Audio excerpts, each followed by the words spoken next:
Chala n'abaami anti nesinga kwezina tuba tuyingiddewo era nga mu vidiyo yaffe yasoose ekitundu kyaffe ekyasoose twatunudde ebintu ebireetera abakyala okubuza amazzi oba obutaleeta amazzi g'ekikyala nga bali mu kikolwa ky'okwegatta oba abakyala okufuuka nabukalu. Era nga katutandike n'ekirala empeka oba empisa za family planning oba enkola zonna eza family planning. Teri kintu kirungi kitalina kibi. Family planning erina ebirungi byayo naye era erina ebibi byayo, era ng'ebimu ku bibi bya family planning eno esobola okuba nga egaana omukazi okuleeta amazzi g'ekikyala. So omukyala ng'obadde olina ekizibu kino okozesa family planning badde nkwadvising osobola okuba nga ogivaako oba nga oyagala okuleeta amazzi g'ekikyala. Ekirala okwegatta n'omusajja gw'otayagala. Buli weegatta n'omusajja gw'otayagala oba tolina feelings ze, era nga kino kisobola okuba nga kireetera omukyala okubuza amazzi.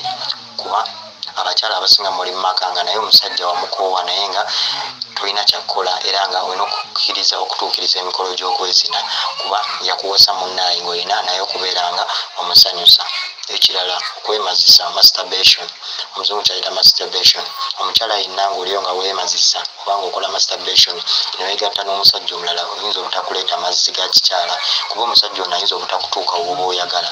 N'ate abakyala abakola masturbation aba abeemazisa wabeera mu kwemazisa oba masturbation amanyi wa we yeekwata n'asobola okuba nga awulira nga yeetuuse ddala ku ntikko n'asobola okuba nga afulumya amazzi g'ekikyala. Kati so kiyinza okubeerera ddala ekizibu omusajja ono okuba eyeegatta naye okutegeera nti omukyala ono okuba nga mutuuka wano wenti ne wenti asobola okuba nga aleeta amazzi g'ekikyala. Ekyo kino ekitundu ekyokubiri ku bintu ebibadde bikwata ku bintu ebireetera abakyala okubuza amazzi g'ekikyala. Nti olabaddeko n'amazzi g'ekikyala naye n'otuuka ne weebuuza nti lwaki sikyalina amazzi ga kikyala oba nga ggwe oli nabukalu nga tobalangako n'amazzi ga kikyala. Tukuleetedde vidiyo zino osobola okuba nga oziwuliriza era mu kitundu kyaffe twatandise n'ekitundu ekyasoose era nga kino kibadde ekitundu ekyokubiri era nga mu kavidiyo kaffe akaddako tugenda kujja n'ekitundu ekyokusatu era ekitundu ekigenda okusemberayo ddala ku bintu ebireetera abakyala obutaleeta mazzi oba okufuka nabukalu.